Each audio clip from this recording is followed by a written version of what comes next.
Knjige. Books. Proza i poezija. Prose and poetry. Dobrodošli na književni podcast Hrvatske knjižnice za slijepe.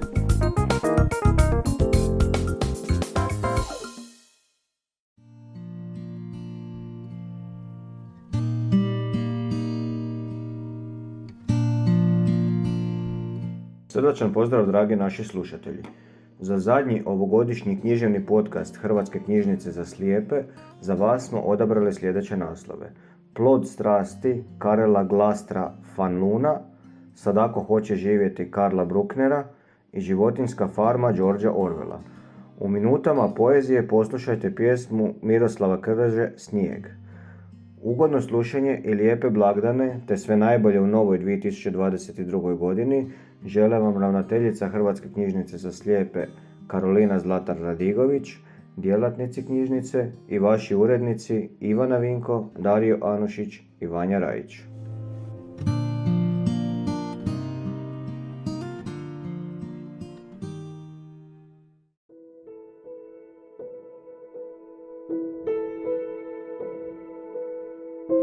Vozimo se prema bolnici šuteći. Ellen je za volanom, a ja brojim kamenčiće na makadamskoj cesti kojom auti jure kao da su na ratnom pohodu. Ellen prvo vozi prebrzo pa presporo. Uopće ne pogledava prema kontrolnoj ploči. Ne kažem ništa. Pokraj nas prolazi sve više reklamnih panoa. Budućnost je stigla. Što poslovnog čovjeka čini sretnim? Novac, kažem. Što? Ništa. Parkiramo automobil u betonskoj utrobi bolničkog kompleksa. Hodamo ulicama koje su prepune ljudi odjevenih u trenirke, te ljudi koji guraju invalidska kolica. Na trgu uočljivom po vonju prženog ulja i uvelog cvijeća sastav svira cigansku glazbu. Ovdje skreni lijevo, kažem. Tamo je dizalo, odgovori mi. Promatram njeno lice u odsjaju staklene površine. Napetost je izbrisala i zadnje tračke boje s njenih usana. Ne znam kako ću to podnijeti, rekla mi je. Ako mi kažu ono čega se pribojavam. Prošlo je više tjedana od kako je dovršila tu rečenicu. Molim vas, sjednite, rekao nam je liječnik. Kada smo sjeli, nastavio je: bojim se da nemam dobre vijesti za vas. Vidim da se Ellen ukočila. Pognula je glavu, tako da joj je brada dodirivala prsa, pogleda prikovana za pod. Pogotovo za vas, gospodine. Ona se odjednom uspravila, izbacila bradu. Vidim je krajičkom oka. U jednom je trenutku pogledala prema meni. Odjednom sam postao svjestan da sam se preznojio. Odjeća mi se prilijepila uz tijelo, mokra i hladna. Sterilni ste. Ne samo da ne možemo učiniti ništa povodom toga, već znam da će vas ovo pomalo šokirati. Oduvijek ste bili. Prvo što sam osjetio, barem prvi osjećaj kojeg se mogu sjetiti nakon što je liječnik prestao pričati, bilo je olakšanje. Mora da se dogodila neka ogromna pogreška. Kartoni su zamijenjeni. Došlo je do pogreške u rezultatima testiranja. Netko drugi istog imena i prezimena sada sjedi u nekoj drugoj liječničkoj ordinaciji i u ovom trenutku sluša riječi: gospodine, s vama je sve u redu, vaša je sperma zdrava kao dren. Ali to je nemoguće, odgovorio sam. Ja imam dijete, imam 13-godišnjeg sina.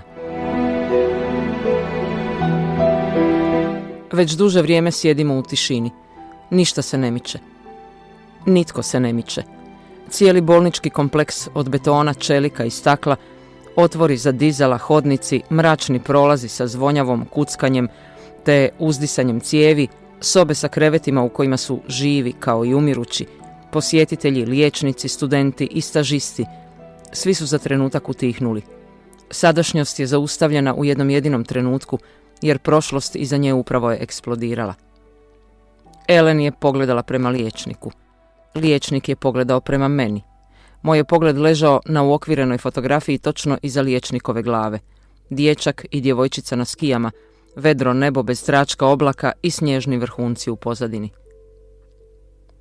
Znam da je nakon toga život krenuo svojim normalnim tijekom. Kao odrasli ljudi otišli smo porazgovarati o tome kako stvari stoje. Zatim smo se odvezli kući, Ellen i ja, prolazeći onim istim cestama pokraj poznatih reklamnih panoa kroz onaj isti prijeteći promet. Znam da se to dogodilo, ali ne sjećam se. Jedino čega se mogu sjetiti je njeno pitanje kada smo skrenuli u našu ulicu. Želiš li reći Bow? Upitala je. Želim li reći Bow? Želim samo jedno. Želim da ono što je danas rečeno nikada nije izgovoreno. Želim da se današnji događaji nisu dogodili. Nerazumno je to željeti, znam, ali ne mogu se riješiti tog osjećaja. Zanemariti ga bilo bi puno gore. Tako u mislima preispitujem svoje stare odluke, razmišljam o svemu što sam rekao prije. Obnavljam nedavne događaje da bih mogao sačuvati one stare. Gdje bih rekao da, sada kažem ne.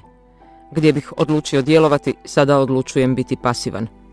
Gdje bih popustio njenim željama, misleći da su to i moje želje, sada je u potpunosti odbijam. Ne želim dijete s tobom, već imam svoje dijete i ono mi je dovoljno. Neka i tebi bude dovoljno. Znam da na ovaj način riskiram našu ljubav i da, ako ovako nastavim, mi nećemo imati budućnost. Ali svejedno to činim. Sada to činim. Zato što postoji samo jedna stvar teža od života bez budućnosti, a to je život bez prošlosti.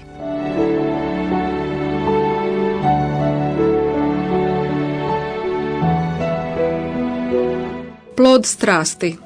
Autor Karel Glastra van Loon. Vrsta psihološki roman. Armin Minderhout nakon smrti Monike ostaje sam s njihovim 13-godišnjim sinom Boom. Nakon nekoliko godina kada se nađe u ljubavnoj vezi s Ellen s kojom želi dijete, iznenada sazna da je to nemoguće jer boluje od takozvanog Klinefelterovog sindroma i sterilan je od rođenja. Šokiran, tragajući za odgovorom tko je zapravo Boov otac, on će pootvarati još mnoga druga pitanja, zaplićući se u konglomerat sjećanja na zajednički život s Monikom. Sve postaje kaotični labirint kroz koji se probija neobuzdana emocionalna bujica tuge, ljubavi, osude, radoznalosti, povrijeđenosti, ali i neupitne privrženosti Bovu. Uvjerljivo ispisujući obrise jedne ljudske intime, ovaj suvremeni nizozemski autor stvorio je dojmljiv roman o tome koliko čovjek doista poznaje osobu koju voli. Izvor www.vbz.hr. Odabrao Dario Anušić.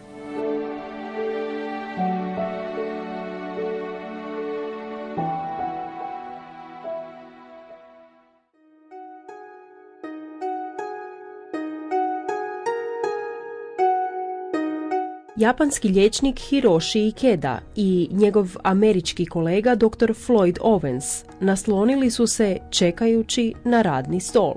Tek kad su se krilna vrata iza pacijentice Sasaki zatvorila, dr. Owens uzme sa stola listove s poviješću njezine bolesti. Preleti nekoliko redaka prvog lista, pročita još manje s drugog lista, pa savije oba lista, a ostatak s rezultatima pogleda. Savije u svitak i udari njime nervozno po dlanu ljevice. Doktor Ikeda, za pola glave manji od Amerikanca, upre ispitljiv pogled u lice svojega kolege i stane čistiti naočale. Dahne nekoliko puta u njih, protrlja ih i digne prema sunčanom svjetlu. Zašto ništa ne govorite? Upita prilično dobrim engleskim jezikom promatrajući ponovo stakla svojih naočala. Patite li još uvijek od osjećaja krivnje? Treba li da vam po 100. put kažem da smo svi mi liječnici koji se bore samo protiv smrti? Owens baci svitak papira na stol. Čitava armija liječnika ne može se uspješno boriti protiv ove smrti. Mi smo prema njoj isto toliko nemoćni kao i pred 7 godina kad smo počeli pregledima ljudi oboljelih od zračenja. Koga su te proklete gama zrake ščepale, za njega više nema spasa. Doktor Ikeda namjesti naočale, popravi ih pa se postavi raskoračenih nogu pred Amerikancem. Dragi kolega Owens, Vi ćete možda misliti da sam ja čovjek bez srca. Reknem li vam sada da ne mogu osjećati žalost ako jedan od naših bolesnika umre od raka kostiju ili rastvaranja krvi? Štoviše, želim svakome od njih brzu smrt, jer svaki dan nanosi im nove patnje i kad pogledam njihove oči koje me pitaju hoćeš li me izliječiti, doktore, onda patim isto toliko koliko i sam bolesnik. Dr. Owens nagne glavu naprijed. Jednu šaku postavi na drugu pa se udari njima nekoliko puta po čelu i ogorčeno prosikta. Da, to je ono što me je ovaj put tako potreslo. Gledam pred sobom oči te 14-godišnje djevojke Sadako. Njezin pogled me pita, hoćeš li mi pomoći? Zar ne, ja ne moram umrijeti. A ja opet vidim u tim očima one sive mrljice koje me uvjeravaju da je to dijete obilježila smrt. Opasnost za tu djevojku je akutna. Nema joj pomoći. Owens uzdahne, otvori šake i sklopi ruke kao da moli. Glasom bez boje i kao da razgovara sa samim sobom, nastavi. To je neshvatljivo. Mala oboljeva 10 godina nakon eksplozije atomske bombe. 10 godina se osjećala zdravom. Ona ne zna da joj je krv otrovana gama zrakama. Prije nekoliko dana sudjelovala je u biciklističkoj štafeti. Njezin brat mi je pričao, bila je tako sretna kad je prestigla druge vozače. Izgledalo je kao da je izdržljivija, snažnija od drugih djevojaka svoje dobi i najednom izbija bolest. Nakon 10 godina mladenaštva, radosti, bezbrižnog smijeha i sretne dječje igre, jedna munja je uništava. Grom, kako vi Japanci kažete, uzima nakon 10 godina sebi novu žrtvu. 150.000 mrtvih u Hirošimi i u Nagasakiju bilo je premalo. Svi oni bezbrojni, osakačeni i upropašteni ljudi. Ukočenim pogledom gledao je u prazninu i dahtao, a oni se i dalje naoružavaju, stvaraju nove atomske bombe. Uranska bomba u Hirošimi i plutonijeva u Nagasakiju nisu im bile dovoljno djelotvorne. Čitav grad odjednom razoriti, to je njima premalo. Vodikovim bombama može se istrijebiti čitava nacija. Kobaltnim bombama može se uništiti dio zemlje. Dakle, naprijed učenjaci i tehničari, radite marljivo, stvarajte zalihe bombi. Svijet treba uništiti, sav život mora se ugasiti. Sve živo pomoću super bombi.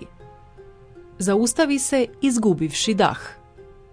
Stajao je zgrčenih prstiju, velikih i ukočenih očiju, dok su mu se usnice tresle, kao čovjek u očaju, bespomoćan pred svjetskim požarom koji se već može slutiti.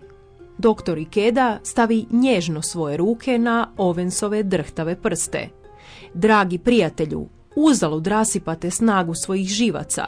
Optužujete, ali optuženi ne čuju vaš glas. Oni su gluhi, i to svi. Amerikanac prihvati Japanca za ramena. Ne, nisu svi gluhi, Ikeda. Naprotiv, oni gluhi su u tolikoj manjini da iščezavaju. U svim zemljama ima na milijune ljudi koji, kao i ja, izriču presudu optuženima. Pa što to koristi? Glasoviti pjesnici, učenjaci, nobelovci u čitavom svijetu potpisali su apele protiv proizvodnje atomskih bombi i pokusa s njima. I ti su protesti uzeti na znanje. No, ipak se proizvodi novo, i to još strašnije atomsko oružje. Onda moraju baš svi narodi svijeta zajednički ustati i izreći svoje krivi ste.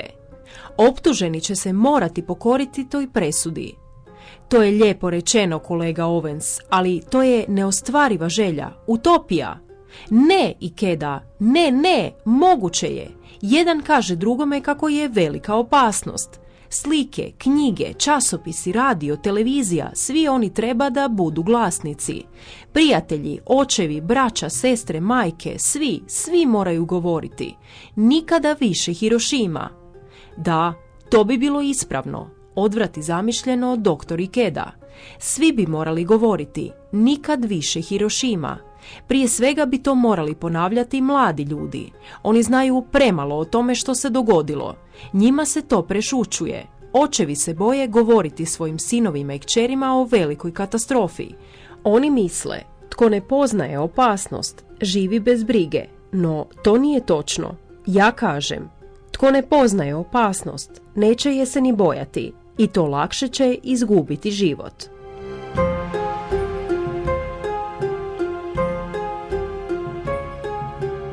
Karl Bruckner, Sadako hoće živjeti. Sadako hoće živjeti dječji je roman kojeg je napisao austrijski pisac Karl Bruckner. Objavljen je 1961. godine i vrlo brzo nakon toga doživio velik uspjeh u cijelom svijetu. Knjiga je prevedena na 70 jezika i prodana u preko 2 milijuna primjeraka. Ipak, roman govori o tužnoj priči kojom se žele osvijestiti velike ratne strahote, te spriječiti da novi ratovi naude onima koji su najmanje za njih krivi, djeci. Radnja romana vrti se oko djevojčice Sadako Sasaki, koja je s 4 godine postala žrtva eksplozije atomske bombe u Hirošimi. Bomba je eksplodirala 1,5 kilometra od njezine kuće, ali i to je bilo dovoljno da djevojčica strada. Ubrzo nakon eksplozije kod nje su se počeli javljati znakovi oboljenja od radijacije. Nakon nekog vremena doktori su joj dijagnosticirali leukemiju i dali joj 1 godinu dana života. Djevojčica je, inspirirana knjigom koju je čitala, odlučila napraviti 1000 papirnatih ždralova, jer po starom japanskom vjerovanju osoba koja ih toliko napravi dobit će pravo na ostvarivanje jedne želje, budući da ždral u japanskoj kulturi simbolizira mir i zdravlje. Želja Sadako bila je život. Iako je Sadako bila odlučna napraviti ždralove, često je nailazila na razne poteškoće poput nestašice papira i sl. Ipak svim silama se trudila ustrajati u svom naumu. Nažalost, nije ga uspjela izvršiti. Umrla je nakon što je napravila 990 ždralova. Ova priča inspirirana je stvarnom djevojčicom Sadako, koja je umrla od radijacije nakon što je Hirošima bombardirana. Imala je samo 12 godina kad je umrla. Djevojčica je radila ždralove, ali ne zna se koliko ih je točno napravila prije smrti. Nakon što je umrla, njezini prijatelji su napravili onoliko ždralova koliko ih je nedostajalo do brojke 1000, pa su djevojčicu pokopali sa svim ždralovima. Danas je Sadako, popularizirana ovom knjigom, ali i drugim pričama o njoj, postala primjer žrtve atomskog ratovanja, ali i rata općenito, u kojima stradaju oni najviše nevini. Sadako je bila razigrana, simpatična i nestašna 4-godišnja djevojčica kada je svjedočila padu bombe, a na kraju je umrla groznom smrti koja se nije trebala ni dogoditi. Glavna ideja ovog romana je glasna antiratna poruka svima, a pogotovo vlastima. Iako je ovo roman namijenjen mladima, upravo njih treba podučiti da jednom kada oni budu vlast ne dopuste da se ovakve stvari ponove.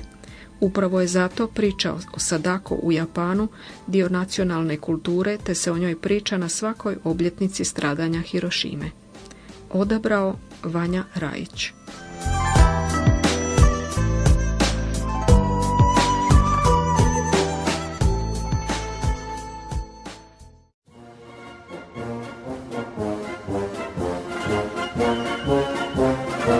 Četiri dana kasnije, Napoleon je naredio da se predveče sve životinje okupe u dvorištu.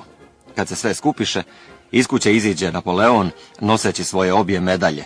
Nedavno je sam sebi dodijelio odlikovanje životinski heroj 1. reda i odlikovanje životinski heroj 2. reda. Oko njega je poskakivalo 9 ogromnih pasa i lajalo tako da se svim životinjama ježila koža. Tiho su se stisle na svojim mjestima i izgledale kao da unaprijed znaju da će se dogoditi nešto strašno. Napoleon je stajao strogo gledajući publiku. Onda ispusti piskav glas. Tog časa psi nahrupe naprijed, zgrabe 4 krmka za uši i dok su skvičali od straha i boli, dovuku ih pred Napoleona. Krmcima su krvarile uši. Psi su osjetili krv i činilo se da će za nekoliko trenutaka potpuno poludjeti. Na opće iznenađenje 3 se batiše na boksera. Bokser je vidio da mu se približavaju, ispruži svoje veliko kopito, zahvati jednog psa u zraku i prikova ga na zemlju. Pas je cvilio moleći za milost, a druga 2 pobjegnu podvijenih repova. Bokser pogleda Napoleona da vidi može li zatući psa.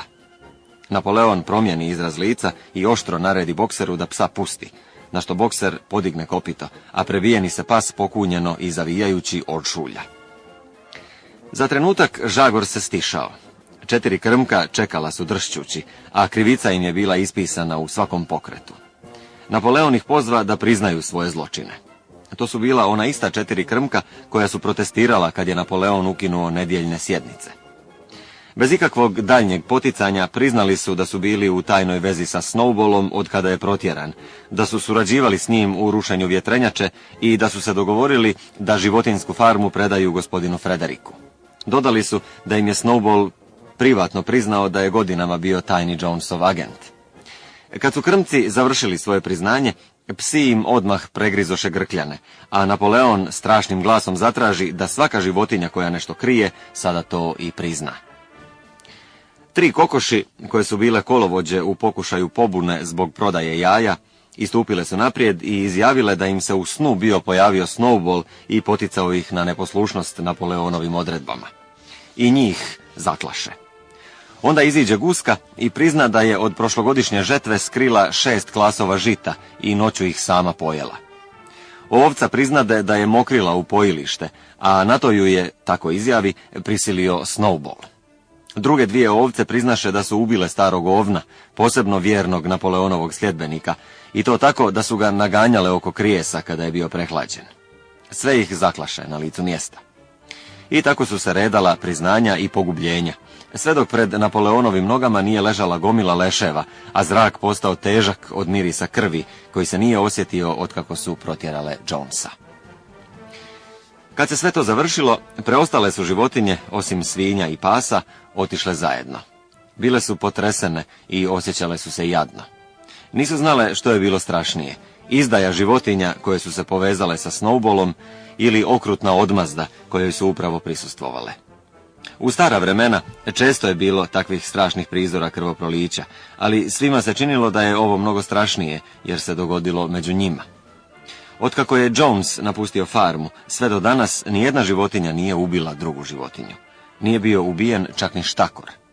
Životinje su došle do brežuljka gdje je stajala poludovršena vjetrenjača. Jednodušno su sve polijegale i priljubile se jedna uz drugu kao da se žele zagrijati. Clover, Muriel, Benjamin, krave, ovce, čitavo jato gusaka i kokoši. Zaista sve, osim mačke, koja je iznenadno nestala baš prije nego što je Napoleon naredio da se okupe. Neko vrijeme nitko nije progovorio ni riječi. Samo je bokser ostao stajati na nogama. Nemirno se vrpoljio amo tamo, mahao svojim dugim crnim repom, a povremeno bi se oglasio kratkim iznenadnim rzanjem. Konačno progovori. Ja to ne razumijem. Nisam vjerovao da se takvo što može dogoditi na našoj farmi. Mora biti da nešto s nama nije u redu. Rješenje je, kako mi se čini, da više radimo. Od sutra ujutro ustajat ću pun sat ranije.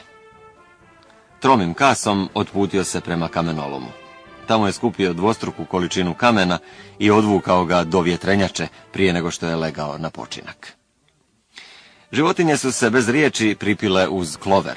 S uzvišice na kojoj su ležale pružao se širok vidik na okolicu. Veći dio životinjske farme nalazio se u njihovu vidokrugu, veliki pašnjak koji se sterao do glavne ceste, sjenokoša, šikara, pojilište, uzorana polja na kojima je raslo gusto i zeleno mlado žito, crveni krovovi gospodarskih zgrada i dim koji se izvijao iz dimnjaka. Bilo je jasno proljetno veče. Vodoravne zrake sunca pozlatile su travu i procvjetalu živicu. Nikada se farma nije životinjama učinila tako privlačnom. Sa stanovitim iznenađenjem prisjetile su se da je to bila njihova vlastita farma, da je svaki kutak pripadao njima. Dok je gledala niz obronak, Cloverine se oči napuniše suzama. Da je mogla izreći svoje misli, kazala bi da ovo što sada imaju nije ono što su životinje željele kad su se udružile da se otarase ljudskog soja. Ovi prizori terora i klanja nisu ono čemu su se nadale one noći kada ih je stari Major prvi put potakao na pobunu. Ako je imala ikakvu predodžbu o budućnosti, bila je to slika društva životinja oslobođenih od biča i gladi. Društva u kojem su svi jednaki. Svatko radi prema svojim mogućnostima, a jaki zaštićuju slabe. kao što je one noći kad je govorio Major, ona svojom prednjom nogom zaštitila jato malih pačića.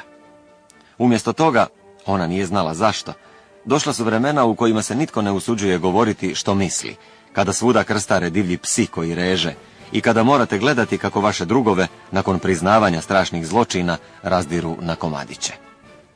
Clover nije pomišljala na pobunu ili neposlušnost. Znala je da je čak i ovo mnogo bolje nego ono što je bilo u Jonesovo doba i da je najvažnije spriječiti povratak ljudskih stvorenja. Što god se dogodilo, ona će ostati vjerna, dobro raditi, izvršavati naređenja i prihvatiti Napoleona za vođu. Pa ipak, to nije bilo ono čemu su se ona i ostale životinje nadale i zbog čega su se mučile. Nisu zbog toga gradile vjetrenjaču i suprotstavljale se Jonesovim mecima. O tome je razmišljala Clover, iako nije nalazila riječi da to izrazi. Na kraju je, osjećajući da bi to mogla biti zamjena za riječi koje nije mogla pronaći, počela pjevati Životinje engleske. Ostale su životinje prihvatile pjesmu i otpjevale je 3 put za redom, ali na način kako je nisu pjevale nikada prije, vrlo melodično, ali polako i žalobno. Upravo su završile pjevanje kad ugledaše kako im se približava Squealer, praćen dvojicom pasa, držeći se kao da ima saopćiti nešto važno. Squealer objavi da je specijalnim ukazom druga Napoleona pjesma Životinje engleske ukinuta. Od sada pa u buduće bilo je zabranjeno pjevati je. Životinje su se zgranule. Zašto? Zavapila je Muriel. Više nam ne treba, drugarice, naduto reče Squealer. Životinje engleske bila je pjesma pobune, a pobuna je sada dovršena.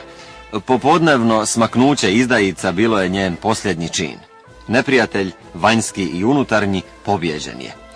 U Životinjama engleske izrazili smo čežnju za boljim društvom u budućnosti, a sada je to društvo ostvareno. Prema tome, jasno je da ta pjesma više nema nikakve svrhe. Usprkos preplašenosti, neke bi životinje možda protestirale, ali u tom trenu ovce su počele svojim uobičajenim blejanjem.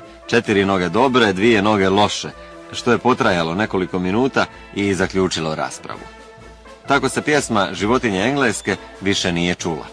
U zamjenu za nju pjesnik Minimus komponirao je drugu pjesmu koja je počinjala: životinjska farmo, nikada ti neću nanijeti zlo.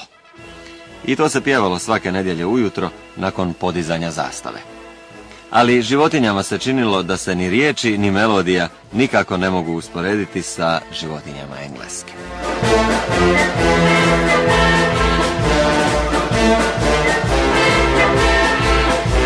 George Orwell, Životinjska farma, vrsta animalistički roman. Roman Životinjska farma autora Georgea Orwella bio je kritika tadašnjem komunističkom sustavu, ali i stanju u Velikoj Britaniji, što je iz uvoda knjige maknuto, odnosno cenzurirano. Knjiga je objavljena 17. kolovoza 1945. godine. Iako su prve kritike bile loše, Orwell je upravo tim romanom postao svjetski poznati pisac. Glavna tema romana je pobuna životinja protiv farmera. Predvodnici revolucije su svinje koje su se na početku zalagale za jednakost svih životinja. Svinja Major okupi sve životinje na farmi i počne im govoriti o revoluciji i slobodi od ugnjetavanja farmera. Životinje se pobune i potjeraju farmera Jonesa. Svinje su počele držati glavnu riječ i najviše su istupale u govorima i prijedlozima funkcioniranju i djelatnostima farme. Tijekom vremena svinje su se međusobno posvađale i jedna od njih, Snowball, protjerana je s farme i proglašena neprijateljem. Da bi druga svinja, Napoleon, ostala na vlasti, morala je držati ostale životinje u stalnom strahu od neprijatelja koji se je naravno nalazio među njima. Upozoravam svaku životinju na farmi da drži širom otvorene oči, jer imamo razloga vjerovati da se upravo u ovom trenutku među nama prikrivaju neki od Snowballovih tajnih agenata. Tijekom vremena svinje su počele sebi davati povlastice i privilegije koje druge životinje nisu imale. Za svoj povlašteni položaj uvijek su imale opravdani razlog i uvijek su podsjećale životinje na potencijalnu prijetnju od neprijatelja da im skrenu pozornost od moguće spoznaje da ih svinje cijelo vrijeme varaju. Jedna od bitnih stavki koje je svinje držala na vlasti bila je podijeli pa vladaj. Svinje su uvjeravale životinje da je neprijatelj među njima, tako da su počele sumnjati jedne na druge i da su one same krive za nedaće koje su se događale na farmi. Ja to ne razumijem. Nisam vjerovao da se takvo što može dogoditi na našoj farmi. Mora biti da nešto s nama nije u redu. Tijekom godina životinjama na farmi je bilo sve teže, dok su svinje bile sve deblje i imale sve bolji i povlašteniji položaj. Unatoč represiji koje su svinje vršile nad ostalim životinjama, njihov vođa Napoleon bio je predstavljan kao dobar i vođa mekog srca koji najviše brine za potlačene. U svojim govorima Squealer, svinja, bi sa suzama koje su mu curile niz obraze govorio o Napoleonovoj mudrosti, dobroti njegovoga srca, dubokoj ljubavi koju je osjećao za sve životinje, posebno za nesretne životinje. Na kraju životinje spoznaju pravu istinu da su bile prevarene. Svinje su se družile sa neprijateljima farme, s ljudima koji su nalikovali svinjama, a svinje ljudima. Knjiga Životinjska farma bila je zabranjena u Sovjetskom savezu i tek nakon njegovog raspada knjiga je mogla doći do čitatelja na istoku Europe. Unatoč tome što je kritika bila komunističkom režimu, priča iz Životinjske farme primjenjiva je na sve sustave vladanja, pa tako i na demokraciju. Dodatak naslovu je bajka, ali nažalost svih nas, roman Životinjska farma nimalo nije bajka, nego realnost s kojom se moramo suočiti. Činilo se kao da farma postaje sve bogatija, ali to se nije moglo reći i za životinje, osim naravno za svinje i pse. Kao i roman 1984. koji će izdati mnogo kasnije, Životinjska farma Georgea Orwella, napisan je kao upozorenje budućim generacijama da ne dozvole da se roman projicira u našu stvarnost, što na kraju i jest. 12 glasova bijesno je vikalo i svi su bili jednaki. Sada je bilo jasno što se promijenilo u izgledu svinja. Pogled životinja koje su stajale na polju klizio je od svinje do čovjeka, od čovjeka do svinje i ponovno od svinje do čovjeka, ali već je bilo nemoguće raspoznati tko je svinja, a tko čovjek. Odabrala Ivana Vinko, izvor Centar kulture HR.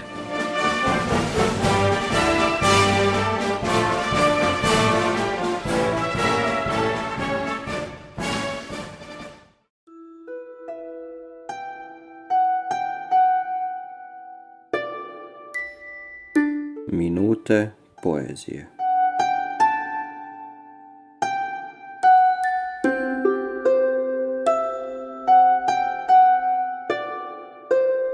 Snijeg. Na bijelom transparentu snijega sve se sada maske, pojave i stvari prljavima čine. I lijepe, tečne žene voštano su sive, a crvene im usne ranjave i trule, i zubi žuti, kao stare nule domina.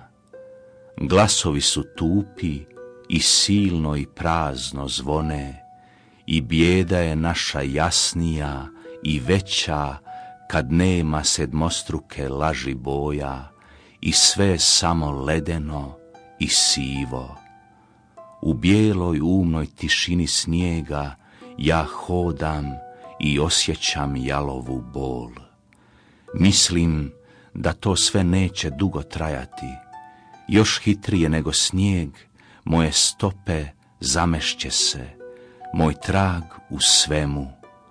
I nitko neće znati da sam i ja bio tu i prošao.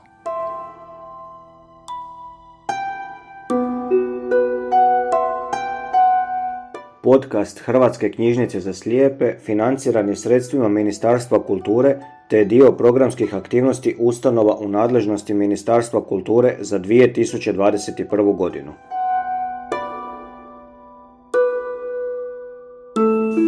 Hrvatska knjižnica za slijepe, prosinac 2021.